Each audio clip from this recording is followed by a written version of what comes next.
Here we go.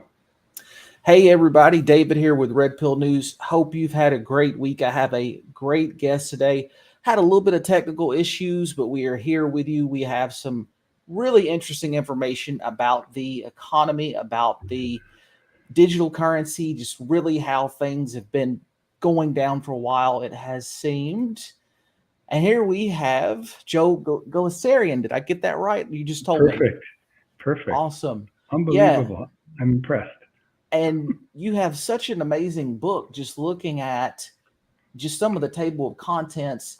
Anybody that wants to know really what's going on with inflation, with the central banks, with the dollar, head over to Amazon.com, pick up the Practical MBA on economics, because they're really not telling us what we should know. They're telling us what they think we should know. So, given that, Joe, we're going to start off with just in general the money printing, and how do you think the situation is going right now with the economy?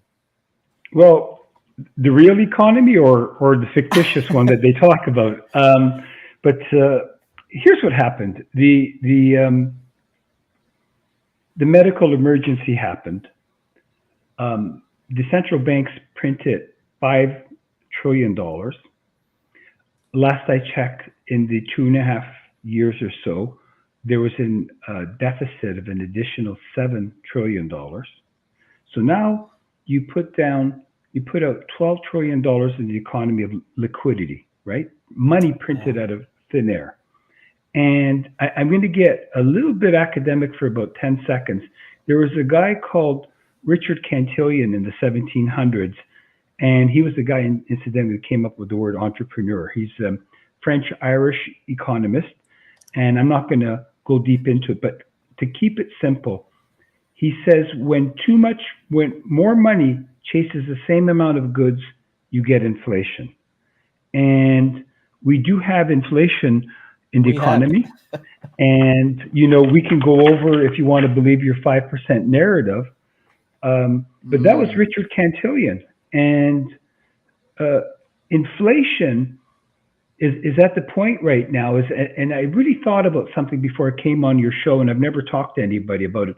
They go, well, the central bank, Jerome Powell, came on and said that our inflation right now is at 5%. Well, I'm going to put it to you in practical terms.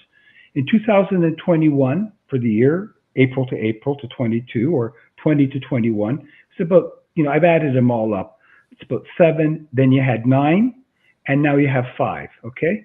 So what you Mhm. basically did is it went 7 and 9, and then 5. You add them up, and you're up to about 20, 21%. What this basically means, when Mr. Powell came on and said, you know what, the prior 2 years, I gave you a couple of really good black eyes. I punched you in the eye. You got a couple of good black eyes. But this year, don't worry about it. You just got a bloody nose. Just wipe it up and don't worry about it. Nothing to see here.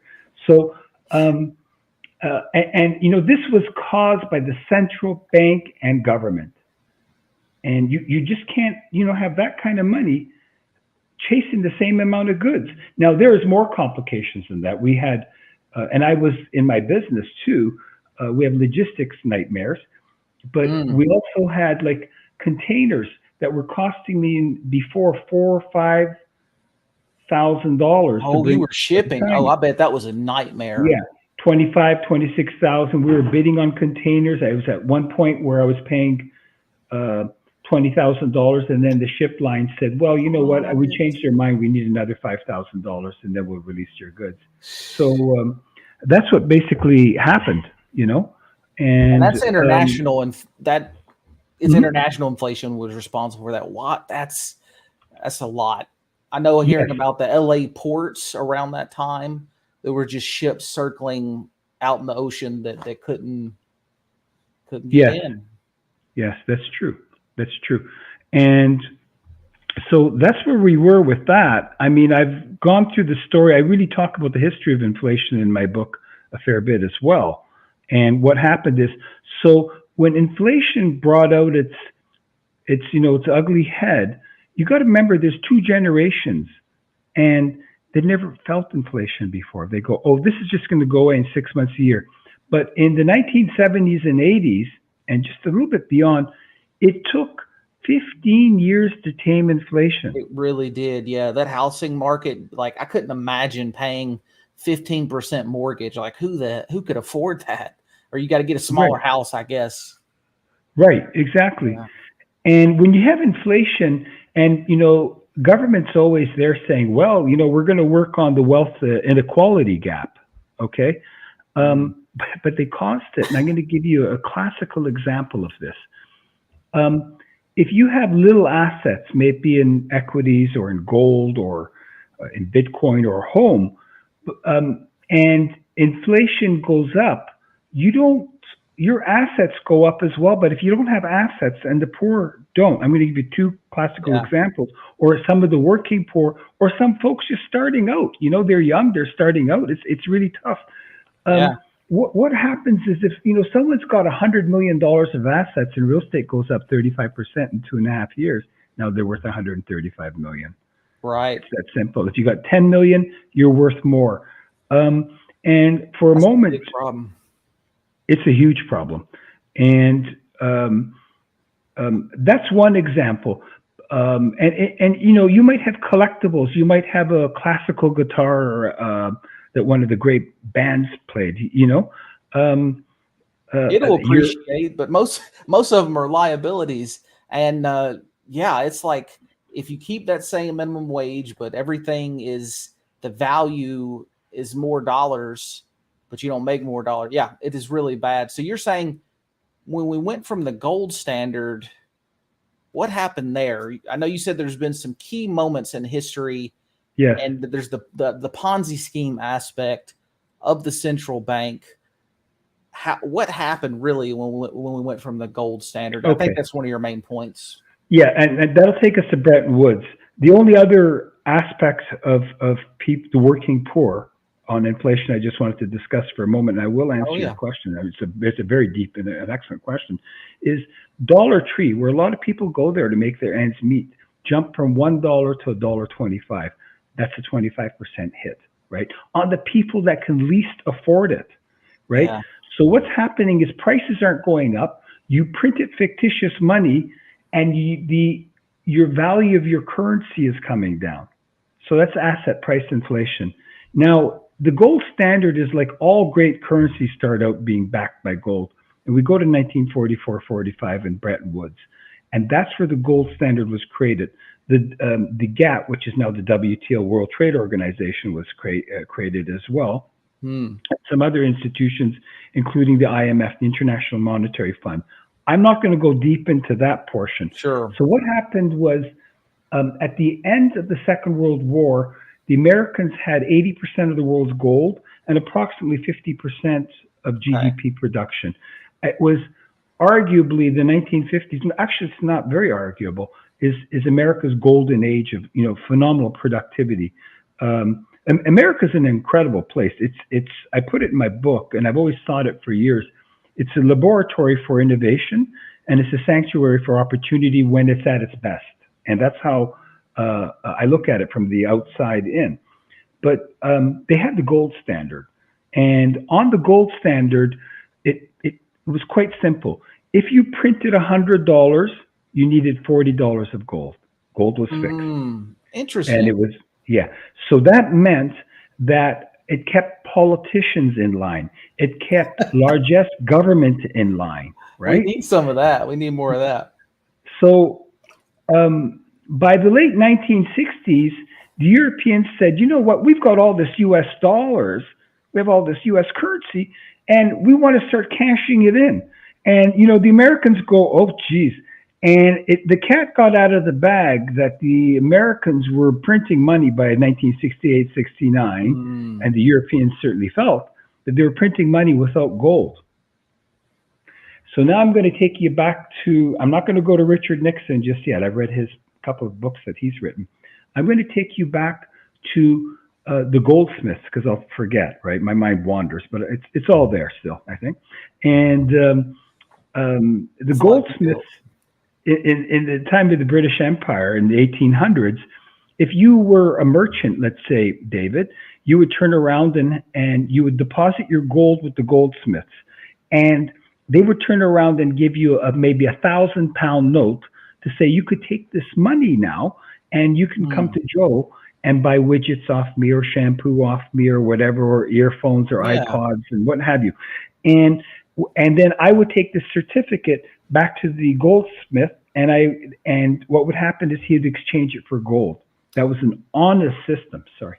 So is that like a treasury bond analogy, that it's an IOU note, and is that the same thing as these goldsmiths did, or is this different? Well, I want you to pay me, but you're close. You're very close to the truth. I want you to pay me, but you can't carry all the gold around. Okay. Yeah. So you locked it with the goldsmiths. They gave you a special note backed by gold, and when you gave me that note, I go, okay, that's good for me. Okay.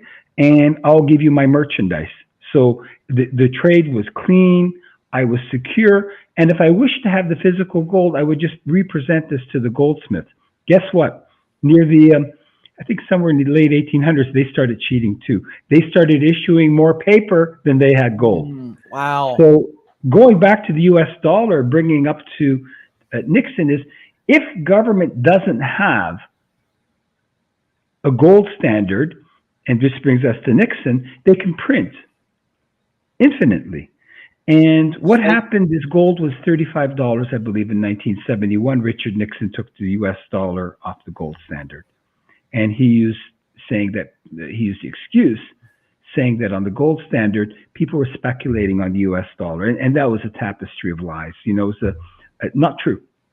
And Nixon had a bout with inflation. And I've read his book. It was called 1990, I believe, or something like that. And I read it 15, 20 years ago. Nixon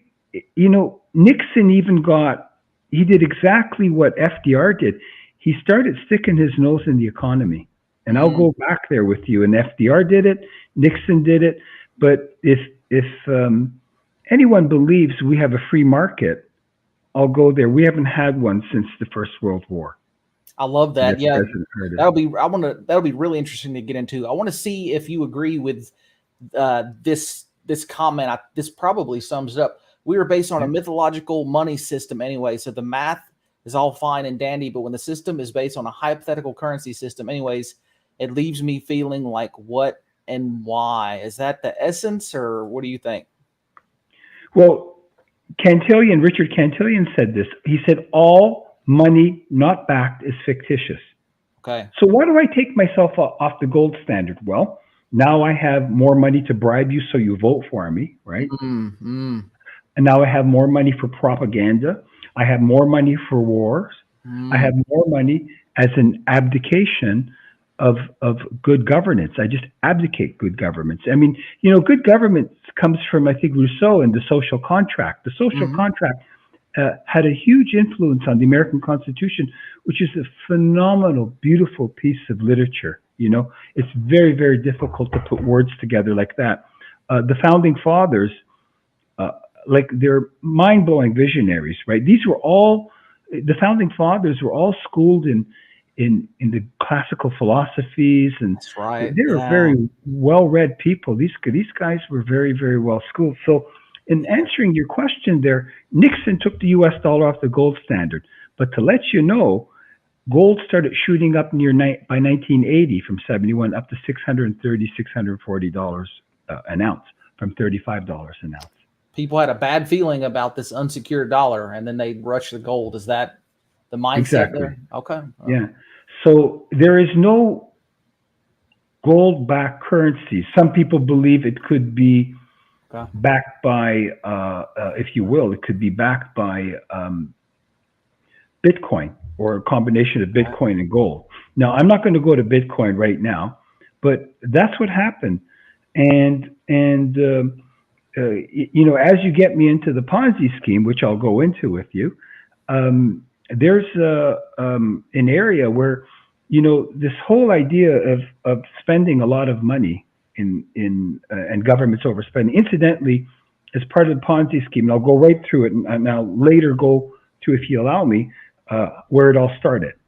And it began with Hoover and FDR. These two guys, it began. And so getting into the Ponzi scheme was this, and it's an interesting story before we go, because in the book I go through the 1970s, and I go through the 80s. I hope I was able to answer your guest question. There's very interesting questions. Very. Yeah, I think it seemed like a good summary of what you were saying, that when we remove this gold, there is no backing other than confidence, and if you lose confidence, it's imaginary. Other than that, I think you did. Yeah, you covered that. Yeah. Okay, so let's go back to 1918. And this is covered in my book a fair bit. But in 1918, President Harding was in power. I might be off a year. I'm not a historical scholar on U.S. history. So when he was in power, look at all the things working against him. You had all the troops come back from the First World War. And like he succeeded Woodrow Wilson, I believe. In fact, yes, Woodrow Wilson. The troops came back. So now you've gone from a wartime economy to a peacetime economy. And in addition to that, you had the Spanish flu, which was absolutely devastating. It killed 50 million people in the world. We didn't have the medical technology we have now. It's like a 40% death rate or 30. It was high. Yeah. It was high. Yeah. And in the United States, about 650,000 people died. But, you're talking perhaps 1/3 the population that America had, 650,000 as today, right? So you went into the 1921 depression, the 1920-21 depression. So back then, I'll use the French word laissez-faire, which basically means let it be. There was no political capital for governments interfering in the economy. It was not their business. They set the rules, maybe the Sherman Act, or that's a different. They set the rules of commerce, fair play, and that's all good. But what really happened there is that government turned around, and they didn't have the political capital. Harding at the Republican National Convention turned around and said, "I will not use taxpayers' money to bail out firms." In other words, that's free markets. The weaker firms die. The Henry Fords come along and they knock out the horse and buggy. Yeah. So that depression was over in about 18 to 19 months. Man, I wish they would have not bailed out some of these companies in 2008 and some other recessions where we don't do that anymore. We don't let it be the consequences of their actions. No, not at all. And I'll just turning up my earphones here. Okay. And so I'm going to go to FDR, and I'm not going to go super deep. Don't worry. It's because you're asking me, where's the Ponzi scheme starting? Or during the time of President Harding, that was the last natural recovery of any free market in the West. That was the beginning and end of it. FDR stepped in. I'm not going to go into his industrial recovery. Sorry, go ahead. I think you have No, I was just saying, wow, that's great. Yeah. That's 100 that was years. it. Yeah. Free markets are not perfect, but they go into recessions. And now I'm going to kind of go into the explanation, if I may, of where we got into this Ponzi scheme, and I'll just kind of rant very shortly here. Is FDR confiscated gold. And people go, he did great things in the Great Depression. It's blasphemous to question it. He made a strong recession. Him and Hoover turned it into a depression, which I really go on a deep dive within the book, and I can empirically validate it. And they took something that should have lasted a couple of years and been done with it, and it went on from 1930 till 41. And unemployment ran at 17, 20, 21%, 19%, 14%. And guess what? It was the only reason the Depression ended, outside of all the emotion and all this stuff about the new Green Deal and, other fairy tales like that, is because, like Thomas Sewell said, he nailed it. Because America, Pearl Harbor happened. The troops went to war. That wiped out within months your unemployment went from 14 to maybe 1.5%. It's tracked in my book, you know, you Yeah. know, in my book, I made all these things as, you know, simple and, you know, one chapter hopefully goes into another, and I just made it into stories. So now you're starting to see, where is this Ponzi scheme coming from? And well, the Ponzi scheme is coming from the fact that FDR and the war happened, and I think America's debt to GDP was close to about 100, 121% at the end of the war, 130. But America, going back, had 50% of the world's GDP, 80% of the gold. They'd created the Bretton Woods gold standard.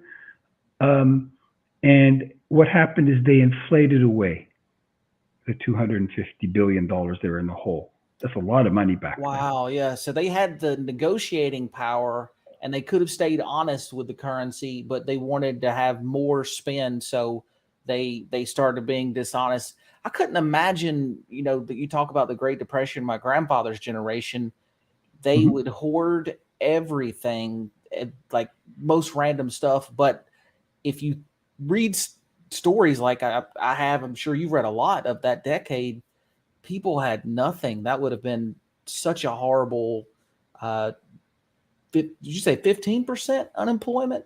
Something like that? It's at times it climbed past, these are government figures, 21, Right. 22%. Wow. Yeah. And, you know, I read a book by von Mises on the Great Depression. I think it was him, or I read so many of them. Sometimes I lose track, but I think it was Arthur Murray.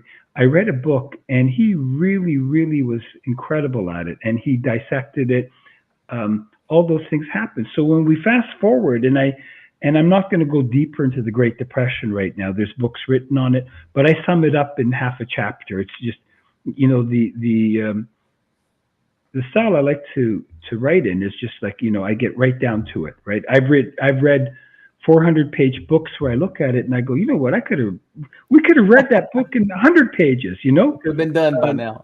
Yeah. Yeah, some really good books too. So I'm not criticizing them, but what I'm getting at is this, and that is, go to 71, Nixon, the U.S. dollar off gold, the OPEC crisis. The oil prices went up only in relation in the 1970s to the U.S. dollar, not the gold. Mm. You know, and I don't have the exact numbers, but you know, oil went to 15 cents on the dollar compared to the ratio with gold back then. So yeah, we had all those and so much more, and yeah. That's really interesting. It kind of makes me wonder if we strong armed Iran to get the OPEC, the oil standard dollar. I know that it wouldn't happy times with every party involved in that, from what I've heard. Is that the You're case? talking the 1970s. Yeah. When we You're went talking from the the 70s. gold standard, I thought I heard someone tell me that we kind of strong armed, I meant to say Saudi Arabia, and that we said, if you don't, you know, put our currency on that standard, then we'll stop guarding your oil fields. We'll stop taking care of your security. Is that related, or is that not? Yeah, that was part of the deal. That they said we used that's why they call it the petrodollar. I mean, that's the slang that they use.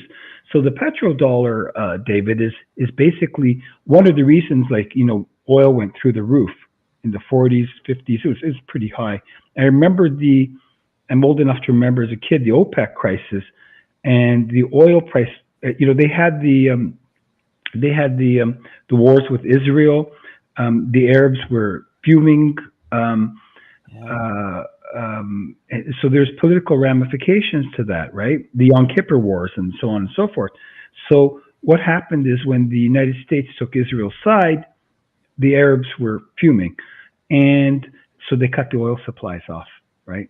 So, but eventually, what happened is, yes, America had, I don't think it's there anymore, a deal with the Saudis where they, you know, the U.S. dollar is used for purchasing oil, and it gave them strength. And it eventually transitioned the U.S. dollar into a fiat currency. fiat currency, meaning like that person who messaged, meaning it's not backed by nothing but hope, right? Yeah, yeah, And trust. yeah. And that went on for a while. And so when you're building the Ponzi scheme, you're only at $1 trillion of accumulated national deficit in 1980, and Paul Volcker is the chair of the central bank.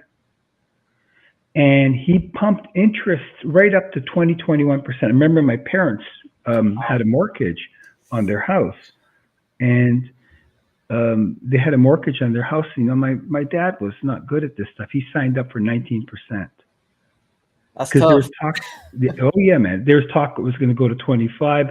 Eventually, he was somehow able to get it. But in order to slay inflation back then, he bumped it 17.20, the central bank rate.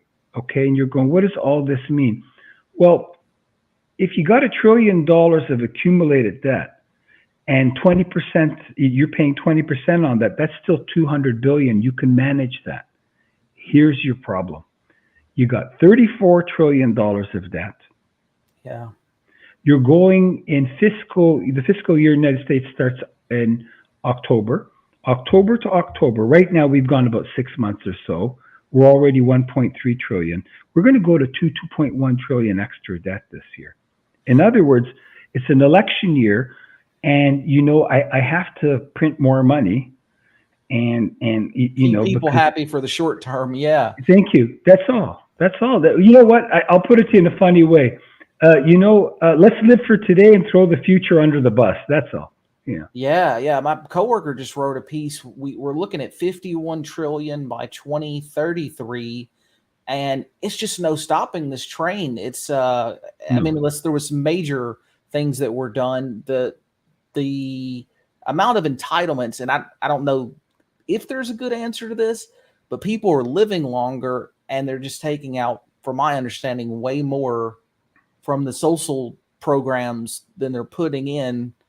And since they're living longer, because like during the 30s, 40s, 50s, when those programs were starting to be used, people died what 20, 30 years sooner, and the government had to pay a lot less.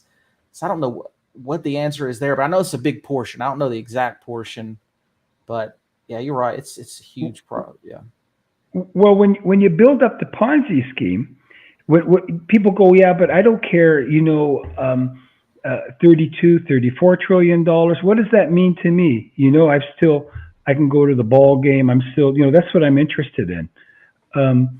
And so in answering your question and building on that, let me give you some simple numbers. Let's say the central bank has to go to 7% to tame inflation, because they're not going to tame wage inflation, right? Very easily.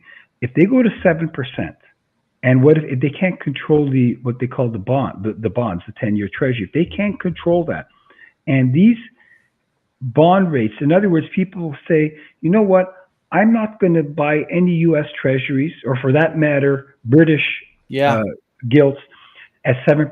Let's do some math. The U.S. Treasury brings in about $4.5 trillion a year. Say even $5 trillion. Let's keep the number simple, right? So the U.S. Treasury bill brings in $5 trillion a year. My deficit is $30 trillion, $34 trillion. I'll do the number in my head at 30. So it's about $2.3 trillion of your $5 trillion will go towards just the interest on your deficit. If interest rates go to 10%, and your friend, who claimed it's going to go to $50 trillion until the whole thing collapses, right? That's, Right. The morning over, everybody gets out, there's lipstick on their collar, the bouncers, kicking out the last guy off Bourbon Street. But I'm going to throw some more in here. There's what they call underfunded liabilities. And the most conservative estimate of that is $70 trillion. That means pensions, mentions. When they're talking about raising the debt limit, right? Yes. Yeah. Look, I don't want to use unprofessional analogies here, but that's but what I'm trying to say there is your pensions do not exist. They issue new bonds for Peter to pay Paul. That's scary as hell. Hey, That Mary. statement. Your pensions do not exist. Like that's No, yeah, I- no, that's true, no. and it's scary. Yeah, Yeah, we're heading in a yeah. bad direction. Right. And once you some of these, entitlements are gone. I'm just talking for people who I give entitlements so I can get their votes. Once they're gone, it's going to be cold, cold. Um, it's going to be very, very, like a cold water thrown at their face, if you will, right? And then people are going to go out and say, well, we have to have the government do something about this. Well, you know, that's like calling the axe murderer to do CPR at the scene of the crime, Right. Hey, Yeah, let's get why the bother? government to serve the government or to solve the government's problem. We'll call the government real quick. And Yeah. I know a lot of people recently have talked about the new coalition BRICS of that Mhm. currency. I looked at the global composition of treasuries held. America still has the majority, and then that's the European Union with the euro treasuries.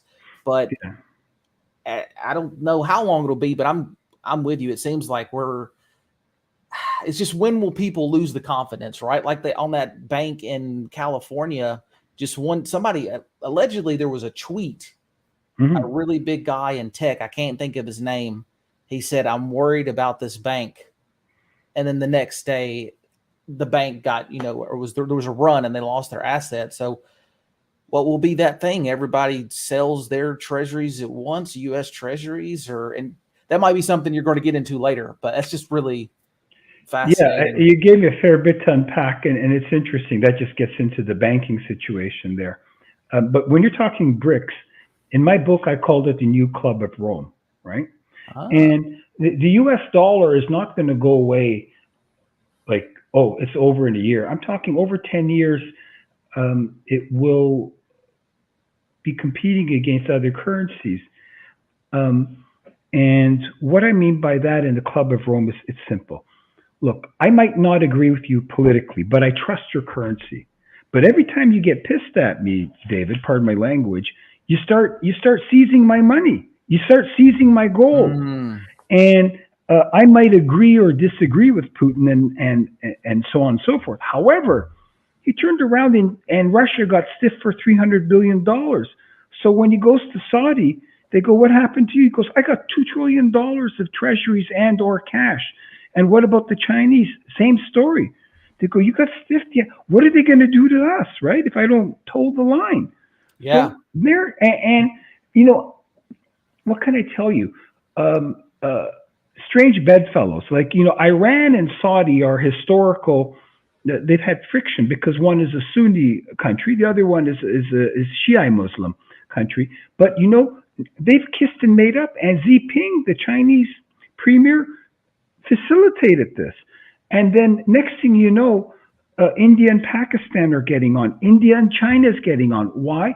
They're using currency. So what I'm trying to say, and that's why I went into Bretton Woods. That's why I went into the gold standard and it's discussed it because good knowledge. It's great. Yeah, so many yeah, Americans don't know this stuff, and I don't know as much as I should. But that's why I think at the voting booth, some people don't make good decisions because they don't know these fundamentals about how we are economically, where we are. right. And when I wrote my book, I learned.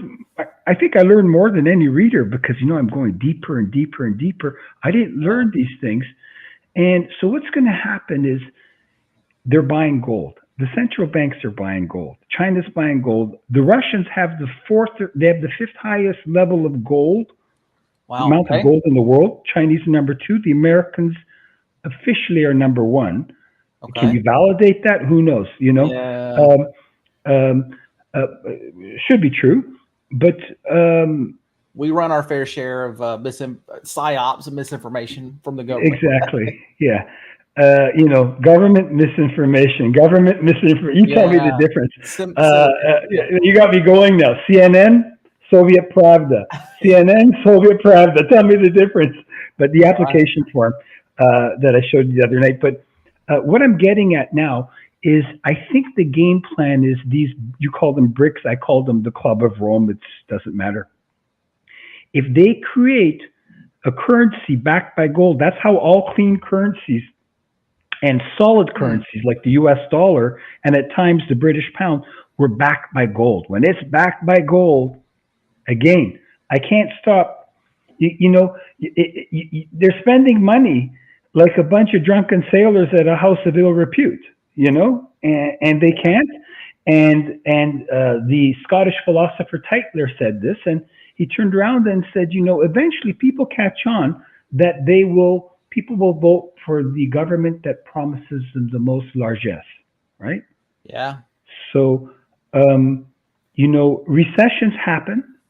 We're going to get one sooner or later if we're not in one. Of course, they change the definition, but recessions clean out all that old excess and let the sprouts come up in the new economies and the new technologies, may it be in Silicon Valley, here on and so forth. So this is where this whole Ponzi scheme starts. And when you're talking 100 trillion, you're talking 34 trillion in another few months. You're talking 100 trillion. Wow, that's a lot of money. So I'm going to give it to you in terms that people can understand, that touches the skin. Okay. Yeah. And I know your commentator says, Mr. Yeah, Thomas says depression soon. If we only had a recession, that'll be easy. I think he might be right here. So what I was going to say is if we turn around and do something like that, if we're at $100 trillion, I mean, what's their way out?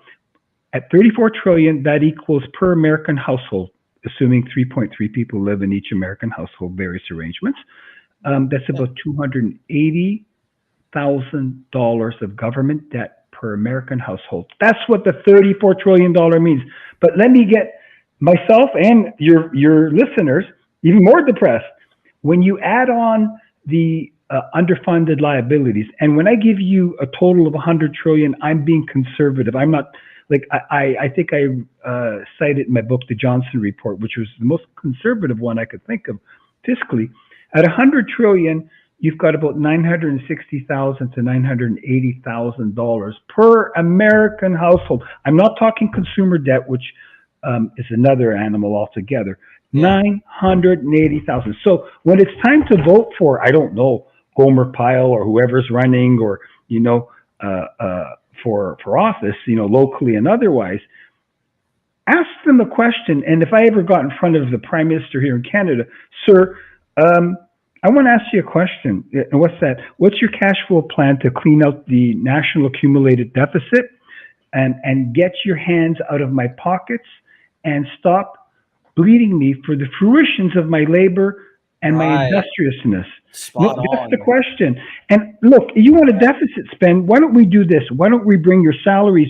We went 10% over our budget. Your salary comes down, and why don't I come after your pension? You're still making enough money skimming in your kleptocracy and all the political capitals of the world, of the West, everywhere. And they don't feel it. That's one of the huge problems, is that they enact the fiscal policies that they don't feel the consequences of. And I worry about, we're in a population crisis in terms of not having enough people to fill the jobs that we do have. My coworker and friend, he hypothesizes that we already would have had a much worse recession or depression if there would have been enough people. And as the global population declines over the next 30, 40 years, I kind of wonder if it's just going to be AI ruling over us in most jobs and having a universal basic income. I don't know how they would ever pass that. Not that I agree with that, but how are we going to, when that bubble does burst and then there's just not enough people in the first place to pay taxes and to keep growing the economy, and then the debt still goes. Yeah, it's a bad direction. Yeah. Right. There's one other culprit. I'm just, my mind sometimes wanders, I'm trying to mentally visualize my chapters. It's, I've got a 500-page book. John Maynard Keynes and FDR, Hoover, they read some pretty good books on socialism. One was The Planned Society. But John Maynard Keynes came around, and he was advisor to I believe the British Prime Minister George, and correct me there, this is the 1920. He went to the Treaty of Versailles. And John Maynard Keynes in 1931 he created a book called, Theories of Monetary Theory. And John Maynard Keynes, who was a mathematician, he studied at Eton, he was an economist, philosopher, nice fella. He came up with the concept saying, you know what, when we have a recession, government should come in and start, you hear the word, stimulating the economy.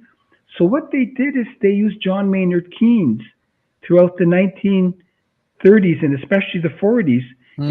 He became the messiah for people who wanted larger government. But Keynes was fair in the sense that he admired capitalism. He was not a socialist or a communist. And he says, look, we're going to spend another $200 billion. When it's over, we pay it back. But Jesus, they go, why should we pay it back? We could just inflate it away. So John Maynard Keynes is the person who really gave carte blanche to fiscal policy, fiscal spending. No John Maynard Keynes, and it was going to be really, really tough. And so what he basically said, he came up with what they call now the Phillips curve, which is a disaster. It said that you can have two things. You can have low inflation and high unemployment, or inversely, high inflation and low unemployment. And that was called the Phillips curve. Eventually, they ended up getting high inflation and high unemployment. And you might start seeing that. You made some very interesting comments. Did the theory fail? So it sounds like it failed. Before I forget this too, I'm curious about Canada. There's been a lot of proponents here in the United States for us to pass a constitutional amendment for a balanced budget. There's quite a few states that have a net positive sheet, and we probably will never get that from the federal government. But is there any push for that in Canada? I was just curious about that. I don't know. Well, before we even talk about a balanced budget, I think that we should ensure that the politicians and people in power, right?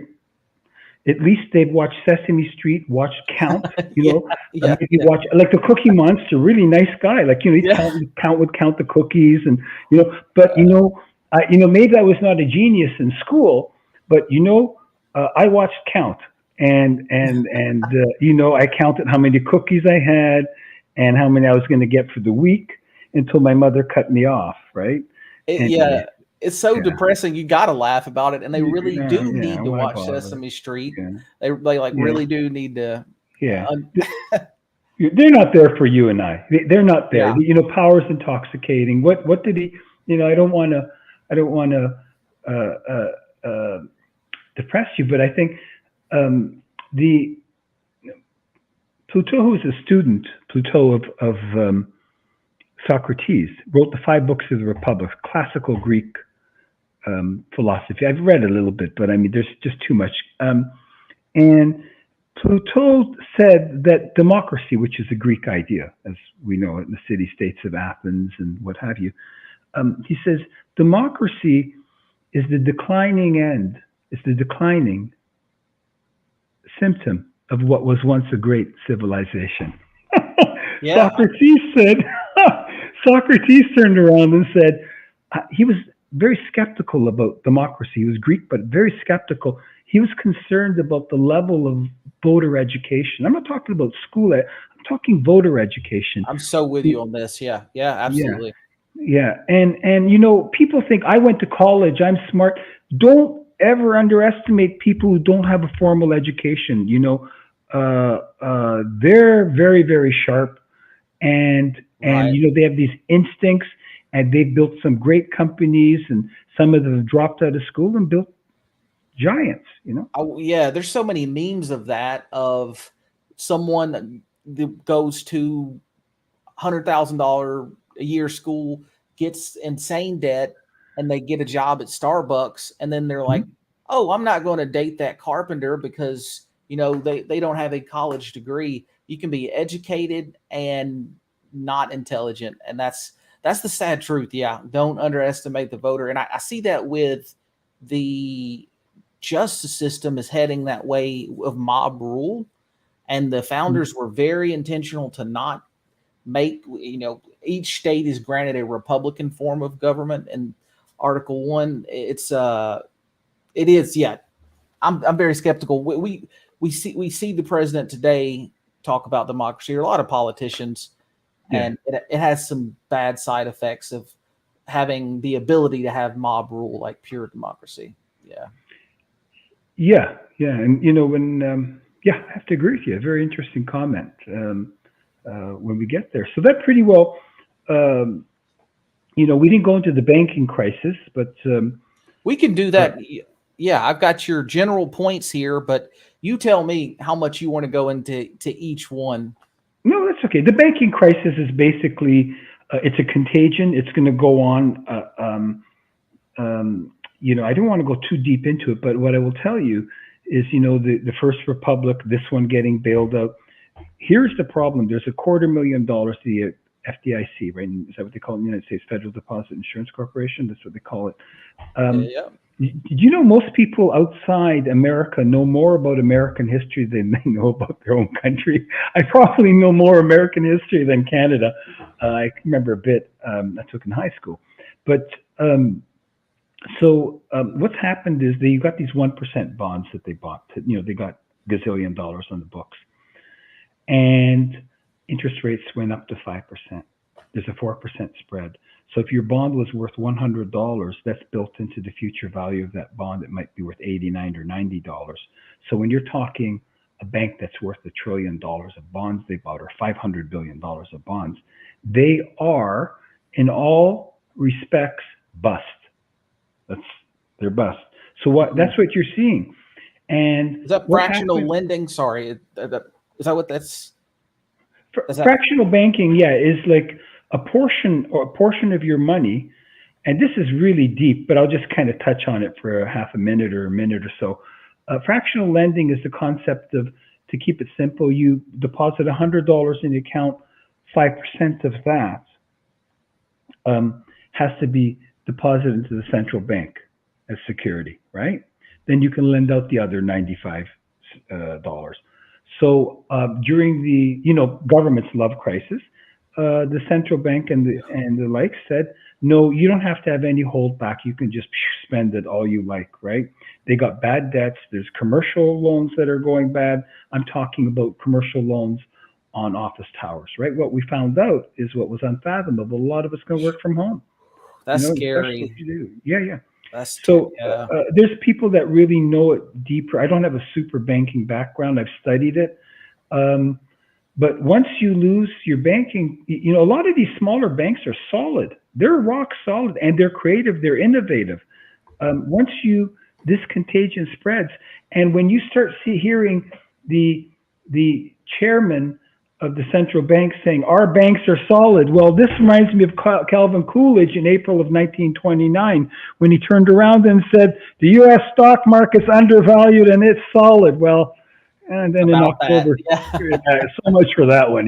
Give me a new one. So, the stock markets are a mess. The economy with this type of debt is not equipped to take 5-6% interest rates. The central bank and the treasuries between a rock and a hard place. Our skill sets are changing, and some politicians say we're going to bring back manufacturing and so forth, but I came from, my father was a skilled technical guy, and I learned from him. That's how I mentioned the other day to you how I learned my first trade before I went to college. And you have to remember, when you might find this interesting. When you give away your manufacturing, a lot of people don't know this, but I studied the rise and fall of the British Empire. The British went to Japan in the late 1800s on the invitation of the Emperor of Japan to teach them advanced mathematics. Remember, primarily calculus comes from Sir Isaac Newton, and they had phenomenal science schools, still do. And the British also taught the Germans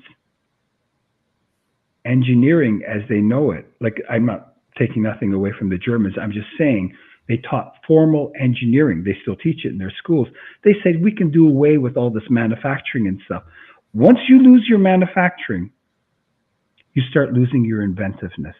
And once you lose these two things, let's say I'm an engineer because I originally studied some engineering, and in these days you have just like back then we called them draft board engineers. That's all they were. They'd never been in a plant. I designed this microphone. I've never seen it built. You're having some problems with feedback. Let's say. I hope we're not. But no, you sound great. Okay. But in the old days, I'd go to Bob or Jill in the plant and go, "What's the problem? You're having problems with your feedback and what have you." They go, "Well, you're having a weak assembly here because your OD and ID connections are not correct." And I'm kind of boring you here on this. So the engineer would go back, this young engineer, he or she would go back to the draft board or the CAD cam or their computers and go, "Let me adjust this." You learn a lot about people and technologies when you're designing in the plant you're working in. Yeah, no, you're spot on. That's so powerful to realize that when you don't manufacture, you have less opportunity to innovate. Yeah. And that's why China's nuclear arsenal is surpassing ours. Ours is the cold era. That's why Russia's it's getting bigger. They're have hypersonic missiles. There's so much military technology. We're falling behind. And it's not just in military tech, but I know in South Korea with Samsung, they're dominating U.S. cell phones.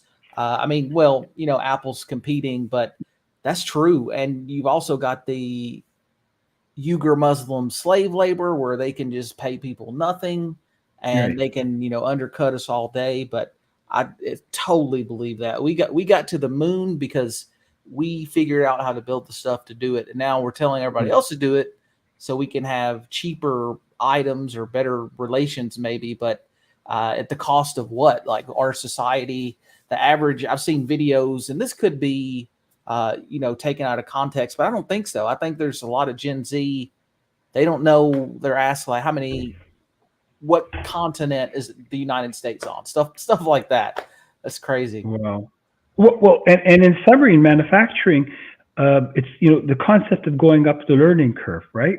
From your first podcast to where you've come up now, you've learned things, the technology, you've dealt with different guests and so Momentum. forth. So, yeah, right. Yeah. And there's a lot of learning curve in the technologies. And I'm not talking about, some of those Joe Six-Pack jobs, I'm talking, here's the problem you're going to have about reshoring, okay? And first of all, you've got two generations, almost 40 years, who, there's not the tool makers and the full engineers. When you go to Germany, Japan, the engineers are full. Now in China too, full. They're in it's called, that's the word we used when I went to school, full, right? I think, they've lost two generations of artisanship and going up the learning curve. So when I was in China, when I was in the Far East, I'm looking at them and the Chinese have another example too. I think in the West, we are losing, when I read once, they go, if the Protestant work ethic helped build the Western empires, Confucianism is helping to build theirs.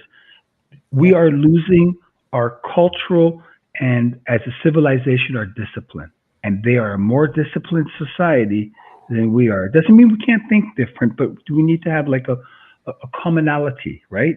That's a red pill right there. They are disciplined, right? I mean, when I taught for a while in college, like, Western kids would mouth back to you. They tell you, no, it's not like I taught business school. Either you did the statistics and math or the finance or you can't, it's not based on feelings, right? And, but the Chinese students would consider their professors and teachers and revere them as being the highest pillars of society. Now they cheat on exams too, but Yeah, well, it's so true. I mean, there's that Harvard case at the Supreme Court. There's Asian students having super high scores and not getting let in because they want a diversity quota. That's true that we are valuing education less, and Yeah, it's really sad. I feel like some of the social problems they exist because people have lost their purpose. And I'm a big fan of Jordan Peterson. And he talks about men, especially if you don't have a purpose, then your life starts to self-destruct in some ways. And there's that old quote of hard times make for strong men make for good times make for weak men make for hard times. And then I might have had the order off a little bit, but we've had really good times.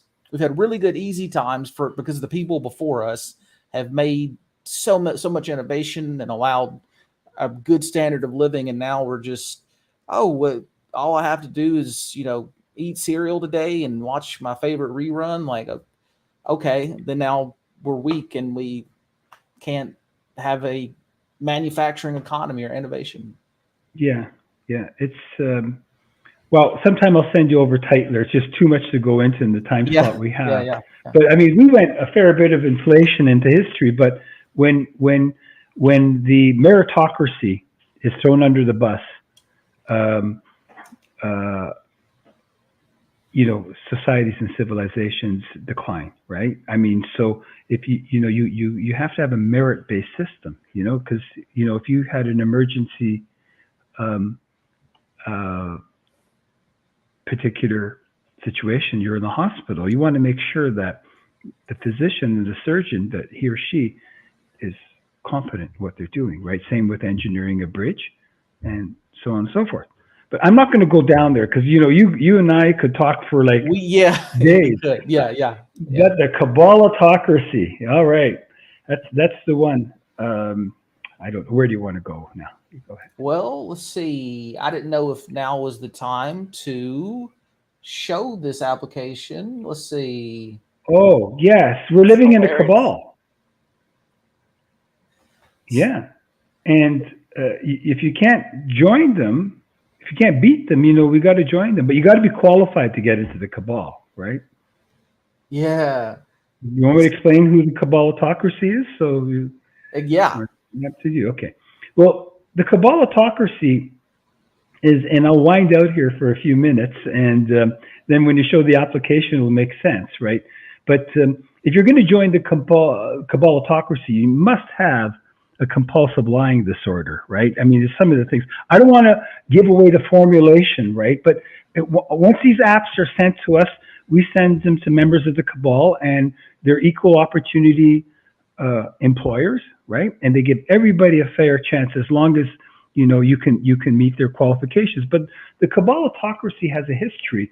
But what it is when you've got the central bank, they're the money printers, and then you've got the White House. The question becomes this: who is the crown? Who's the kingmaker? Is it the central bank crowning the White House, or is the White House crowning Jerome Powell? Now, that's an interesting question. Right. In the medieval ages, the Roman Caesars, like the Roman emperors, would claim that they have the right to ordain the Pope. The Pope said, only I can ordain the emperor. Right. Now, they managed to live with each other, but they had a disdain. They were both appalled by each other. But this is the same thing here between the White House and the central bank, right? If the central bank says, I'm not going to buy your bonds anymore, take a hike, well, we've got a problem, right? So, but this Cabalitocracy is basically a cabal, but I call it a Cabalitocracy. That's the word I came up with. And hopefully one day it'll be in the dictionary. I don't know, the urban one. But you've got the media, and they have an all-star lineup of prevaricators and lying without shame. And they're hooked with government now. They're basically much like Soviet era Pravda. The MSM, for the most part, is a well-rehearsed tapestry of lies. And people who watch like legacy media, when you meet them and talk to them, this guy I met at this cafe, he mentioned it to me, right? He was very astute. You can always tell when they're talking to you. They're just hooked on this stuff. So then you've got government, of course. Yeah, it's like a propaganda arm, but it's propaganda Inc., right? Well, like one failure after another failure of unmitigated failures, And then you've got corporations, and now corporations have gone woke, right? And exactly, a lot of them got woke because they're getting pressure from Wall Street with all their ESG, which is another. It's nothing more than a scam. I'm not talking about the environment. I'm talking about the concept of anything to do with government creating this.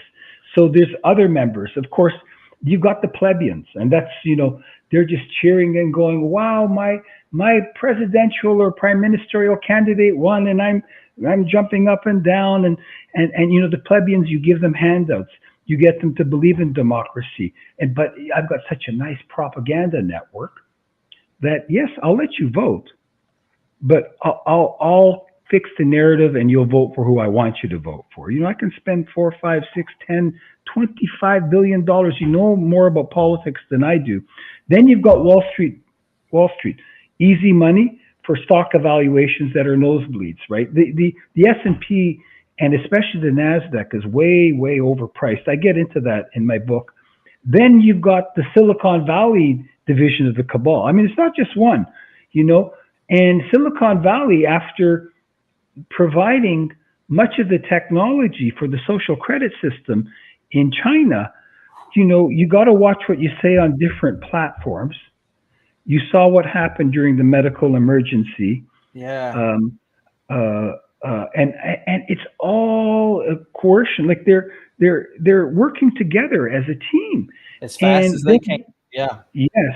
And the 3-letter spook agencies. I mean, once I think Eisenhower saw the first coup d'etat in Guatemala and the Banana Republic coup d'etat. So you might as well, the FBI, the CIA, the NSA, look, Elon Musk, it's no secret. The FBI, ex-FBI employees were working in there. They're there. And Zuckerberg, Mark Zuckerberg, turned around on Joe Rogan and said, yes, I've had the FBI visit me. But if I ran a business as big as,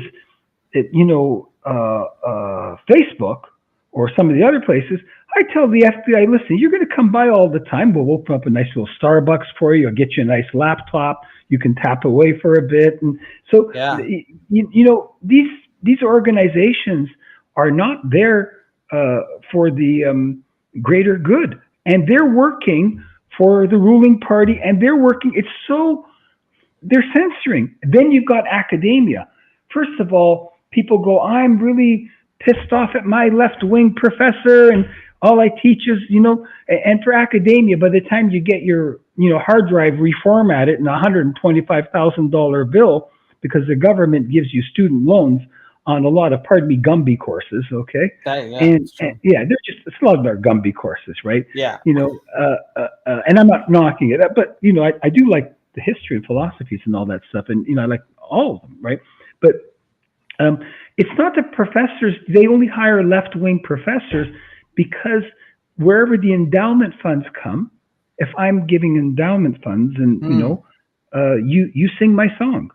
And then, then people are always looking at authority figures, and the authority figures they're looking at is none other, and, I can go deep into this, which I go a little bit deeper in my book, is Hollywood. Because, Taylor Swift or Rihanna or George Clooney has to tell me who to vote for, because I'm not smart enough. Because if they're multimillionaires, they've got $200 million. I see them at the movies, and they have a higher moral fiber than me. Because if you want morality and you want virtue, just go to Hollywood and you'll have all the morality you want. It's like film they should make is The Last Days of Sodom and Gomorrah, right? They really should. Yeah. And the other member, the final member, there's more, the international one, which we'll get into another time, is, of course, Big Pharma, right? Yeah. So, and I don't need to say anything more about Big Pharma, but one day, on the emergency, if I was going to teach in 10, 20, 30 years, one day when people come up for like a grasp of fresh air and go, class, today we're going to learn what the word failure is. Do you know what the failure is? No. Well, I'm going to give you an example. And what happened to us in the last 2.5 years is by far the biggest governmental failure ever recorded in history that I'm aware of. I'm not talking in just in America, all over the world. So if Yeah. people go, I don't understand what the word failure means. If someone explains it to them when they come up, and I'll just leave it like that. That was a well coordinated tapestry of prevarications Mm, and lies. mm. And Yeah. people will catch on to it anyways. I didn't say nothing bad here. No, you didn't. And that's so, it's scary when you think about how good they are at controlling everything, because they do have influencers in Hollywood. They've got Mhm. education systems to prime your brain for the message. They've Yeah. got the financial institutions that incentivize you to behave a certain way. They Mhm. literally have like a grasp that it's everywhere. Yeah. It's now that there is the internet, Hollywood has lost a little bit, but not really, because they have, Twitter they had so many feds that they had their own Slack chat. And it's like, how many other social media companies are, that's just where they are. But hopefully Twitter now with Elon Musk, that'll change some. It'll force the other companies to be better. Because as soon as he Yes. said, "I'm going to let more free speech," oh, okay, well, we're going to have a federal trade investigation. We're going to have that and Yeah. that. But yeah, you're right. It's He's so not going along with the cabal, yeah. and I'm going to punish you through advertising. I just picked up on it before I came on your show.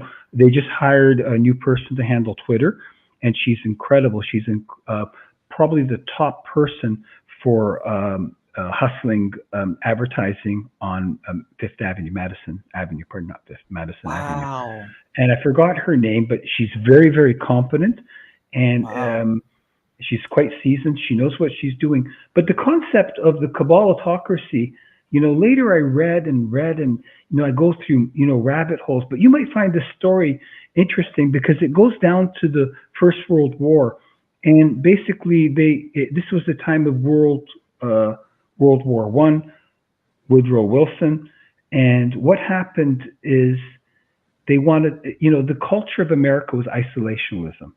mm-hmm, In other words, we are not getting involved in foreign wars in Europe and so on and so forth, and we don't want our kids to partake in that and die. Right? This is yeah. always, these wars are sad. It's always the poor fighting for the cause of the rich. You know, I ain't no senator's unfortunately. son. Yeah, Yeah, yeah, exactly. Um, but what happened is they created Woodrow Wilson. There's this guy called Laban. He was in the late 1800s. He wrote the book called The Crowd, about propaganda. And then um, I believe it's Bernays. I got to put that down. It's Bernays. It was called Edward Bernays wrote the book called Propaganda. Him and one other individual, which escapes my name, worked in the Committee of Public, it's called the CPI, Committee of Public Information. oh, And Woodrow Wilson and later on Bernays, now I got all the, because there's a lot of stuff that goes through my head here, yes, and I don't look at notes often. Bernays turned around and became a premier Madison Avenue advertising person. So it's 1917. They want to suck Americans into the war, right? It was not an American war. The culture was isolationism. And what they did is they coordinated the emerging film industry, which was relatively rudimentary. Talkies were just coming out. It was all silent films up till about then. Academia, journalists,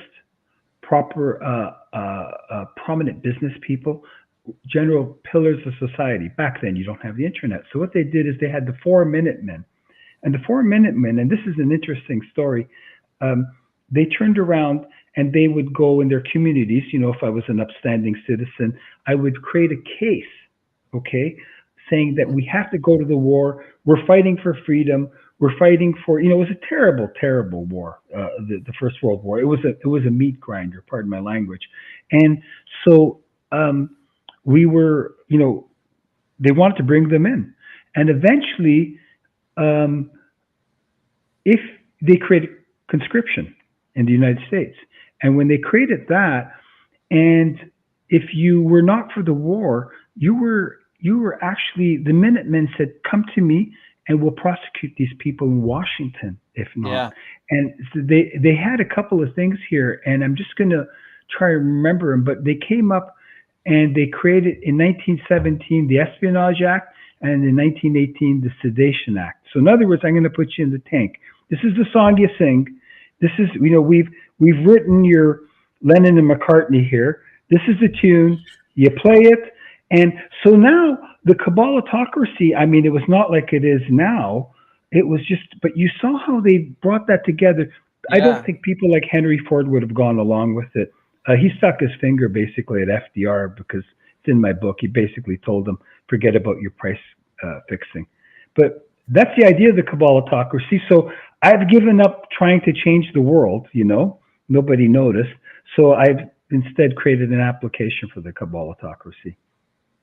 Yeah, that's so much, right? Like, so many institutions that has so much power.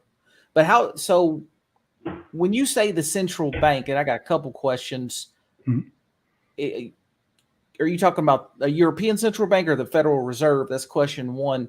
And then secondly, and this may not be time for this yet, the digital currency, is that the next move of the cabal? And we can save that to later if we're not there yet. Yeah.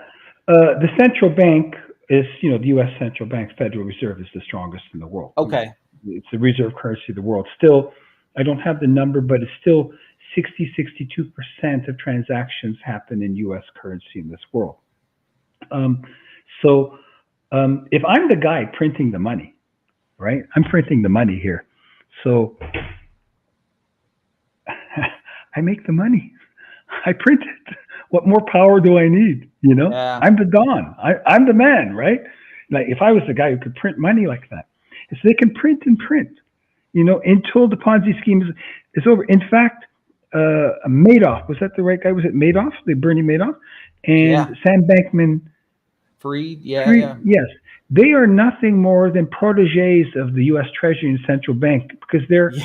teachers are. They're just printing.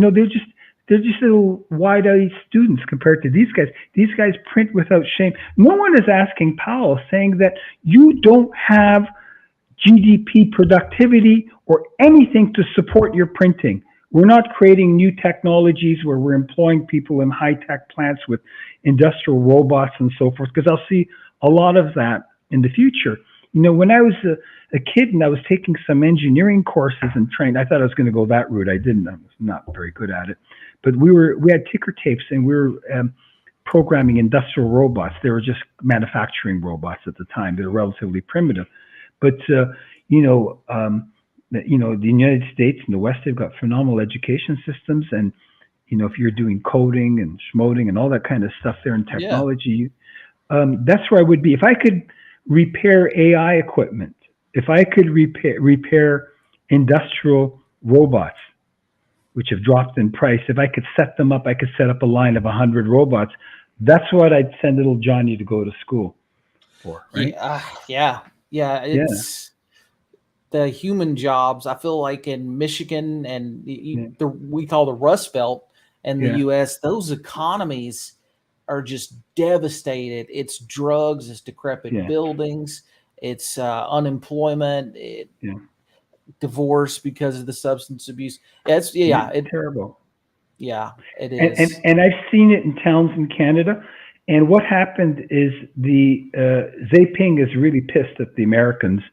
And what they used to do is check their containers before they left so they couldn't put meth on these containers, right? A lot of it comes from China. Now he says, the hell with you, I'm not checking them. It's very sad. It's very sad because, men especially, and I don't want to be biased there, they need to work. They need to, we need to be occupied. Women have different pressures where they can come in and out of the workforce. They might be mothers, housewives, then go back to the workforce. Right. But when you got a lot of young men not working, oh man, danger. When Obama helped overthrow the Mubarak in Egypt, you had a population of like, I don't know, 70, 80 million people, primarily under 25, and they're not working. Very easy territory for coup d'etat, right? Yeah, You know, absolutely. And so I that, don't know. yeah, you see that here with Antifa to some degree, and then there's some groups on the right as well that I don't agree with everything they're doing. It's when you get demoralized to the extent that you don't feel any meaning in your life, and someone says, this can make you great, this can give you a way to achieve your purpose. Yeah, it's an easy sell. Yeah. And, you know, I started filling out my application for the Antifa, but when I put down that I had a bad right shoulder when I played hockey, that I can't throw bricks not more than half a pound, right? You got rejected. I was this close, but I couldn't answer that question because they wanted to make sure and you know, that I could throw a brick at least 30, 40 feet, right? 20 feet even. But once I couldn't answer, I was declined. But they go, thank you for your application for the Antifa. And they said goodbye. Yeah, it's a good one. Right? I don't know. I'm maybe getting too. No, that's it's the demonization of masculinity. Yeah. And there's just so many elements. Like you said, we could go so deep into any of them. But so we got the honorary members. I think you covered the main players, or you tell me. You covered the state actors on the international stage. Yeah, I didn't go into the WEF much because this is an evolving Kabbalah talk. That's the international division, right? Right, and I didn't go there. I didn't go to the WEF and all that, and but yeah, it's kind of like I'd probably write another. I'm going to eventually write a book on this topic, and you'll see why it's worth it. And just tongue in cheek, right? I don't want to. You know, I read other books. You know, like just for the book itself, and just what I want people to do is to, if they decide to read it, is to feel whole. And then once you read, then you listen to all the media. It's so bad. I read Barron's and Wall Street Journal, not because I'm stuffy, but some of the slants they put on that, David. It's even Wall Street Journal has gone woke in some aspects. You know, I'm not Fox talking. News, yeah. And you know, it's a business paper, and sometimes they're trying to, you know, and people are highly educated that read those papers, and they're trying to, you know, talk about their sense of morality and impose it on people. But if you understand the financial news, if you understand where the money's going, you understand the world, right? And you know, what can I say there? But yeah, that's the Kabbalahocracy, and the Kabbalahocracy believes in diversity and equity and inclusion, and that's why the forum has all that. You know, as long as you qualify, you know. Yeah. Well, hopefully the civil rights laws. I saw a guy, he got sued, or no, he sued his employer because they hired 2 diverse employees to do his job, and they specifically stated for that reason they did it. And it's a direct violation of the Civil Rights Act of 1965. Right. We'll see how far they get with that. But it looks like you said you just got through the members of the Kabbalahocracy. Yes. I should have set this up better myself when we started. This is heading towards the digital currency, the future. Exactly. Right? Yeah. Okay. Oh yeah, we're going to get there, and you know, I can go through the Kabbalahocracy of the Restrict Act and Julian Assange, Boris Johnson, who all of a sudden, for going there when the Ukraine war started, 2 months into it, there was a peace deal between the Russians and Ukrainians, right? These are people. Go into that. Give that about 10 minutes because that's really important. Yeah. Yeah, there was a peace deal there in the first 60 days because I think Putin's strategy was to go there and with, as many Dobermans and pit bulls he could get, and, pardon my language, rattle their cage. They're ready for a peace deal. But Boris Johnson, on orders, I'm pretty sure from the United States and the department, I'm not going to get into all the names here. I don't want to go down this foxhole. Yeah. But you can think for you guys can read between the lines. Fill in the blanks. Yep. Yeah, he goes there and he meets Zelensky, and he stopped that peace treaty. And now, unnecessarily, a lot of innocent people. There's 10, 12 million people that have left Ukraine, maybe more. And I'm not going to go deeper into it.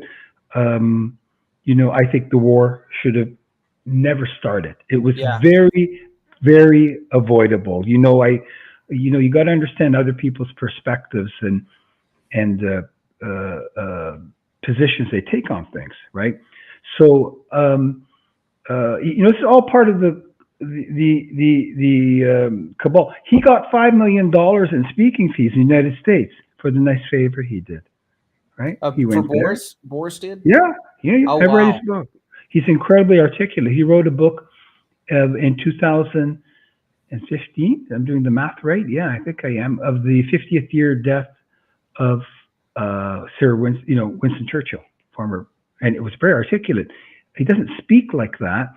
And, when you go to a place like that, I mean, I was on another show. Ask yourself, why is Janet Yellen there?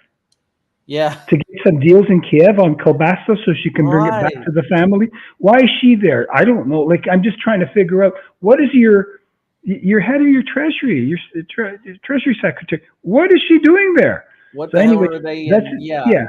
It doesn't make it right or wrong, but there's unfortunately a lot of innocent people, slaughtered. Yeah, and it's really, really bad. I can kind of see when I was a young boy, my dad didn't want me to get involved in any military, and I can kind of see why. Because you can come back really in any, in a lot of ways, really hurt. PTSD, really bad. Yeah, exactly. And unfortunately, the boys in the First and Second World War, they didn't talk about stuff like that, or fortunately, whatever. You sucked it up. Yeah. I mean, it happens to almost everybody. Humans are not built for constant traumatic trauma over and over again. And unfortunately, I don't know that there is a institution or a category of commerce more profitable than preparing for wartime. Maybe pharma, if you create something and then it gets symptoms, you need to create more to fix those symptoms. But that does make you think, why is Yellen there? Yeah. A friend of mine told me when they left all those weapons behind in Afghanistan, one general came on, or a former general, right? And a lot of them work for the arms companies if they've retired, saying it said to the effect, well, it would cost more money to bring them back, right? Well, I'm looking around and I thought, I go, no, I think maybe that's a lie. They could have brought them back to use as donator parts for your equipment, or, you know what, I'll leave them there, and this way we can order more, and the arms builders are happy to, right? And I didn't get into the military-industrial complex. Eisenhower spoke about that on this. I think Eisenhower, being a five-star general, I always thought he was a great president. I've read a bit about him. I'm not a scholar on him. He was not even strong enough to deal with the cabal, and it was not as developed as it is now. Yeah, and he's a five-star general. And but the thing is, most people that have been to war are really very later become very peaceful people. They don't want to, you know what I mean? They realize the horror of it. But anyways. I'm not an expert in that, but I gave you my 2 cents, and this you're good on the Cabalotocracy, right? The application form. Let's pull it back up. I wasn't sure if I had it zoomed in enough, but we can read through it. Okay. Let's see. Oh no. Dun, dun, dun. So this is the characteristics necessary to be in the cabal? It's quite evident we are living in a cabalotocracy, as corruption and incompetence is being passed off as good governance. It is undeniable how the core.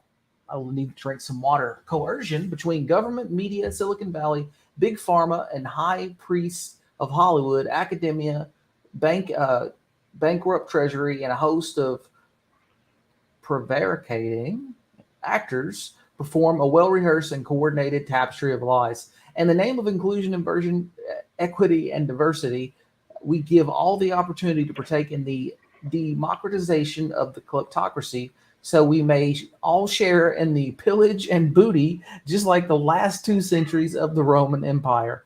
After all, why should the senators only benefit? Please read the application carefully to see if you qualify to help pillage the empire. Just give a couple of questions. As each must do their part. That's hilarious. Let's see. Yeah. If yes, please elaborate. Let's see. Have you graduated from a woke university? If yes, please elaborate below, including your GPA. Did you major in gender studies, victimology, wokeism, writing, word salad, wealth distribution? As long as it is not your own course. Do you have compulsive lying disorder and you're proud of it? Yes, you got to answer yes. You answer no, you can't get in. I'm giving it away here. I got to help, right? All applicants, right? I mean, that's why I'm here. Equity, right? Got to have some equity. Do you believe the story of Pinocchio should be rewritten or canceled, as he was a tragic victim of an alternative truth? Is there a difference between organized crime and government? The government's Ministry of Propaganda has an all-star lineup in their censorship industrial complex with supporting members such as CNN and Facebook. Can you name at least 5? If you said yes, can you name them in the space below? Is there a difference between mainstream media, CNN, and Soviet-era Pravda? Man, they deleted the Trump town hall because who did? CNN. They got him on for the ratings, the town hall, because they're failing, but because they dislike him so much, they literally wiped the whole town hall off of their website. But that backs up the Pravda. Do you believe that we should take our moral and intellectual cues from the high priests of Hollywood and entertainment industry, as they're the only ones with the intellectual rigor to adjudicate morality and reason? Wow. Is there a difference between a laundromat and Ukraine? Do you believe honesty is a construct designed to keep down aspiring liars? Are you willing to riot for a host of woke causes and organizations as long as you get paid by George Soros? Is Adam Smith the name of a chocolate bar or the author of Wealth of the Nations? Do you believe that people display critical thinking, logic, and reasoning should be canceled? Yeah, there's a lot of those. To resolve the affordable housing crises, do you think government should house the people in the Stockholm Syndrome? You're bad. Should the 3-letter spook agencies be handing Silicon Valley its official script of narratives on a daily basis to read on their behalf? Wow, this is just so much reality. Is there a difference between? Is there a difference between the agencies and the letters found in the Campbell's can of soup? If answered yes below. Do you get your news from TikTok, Facebook?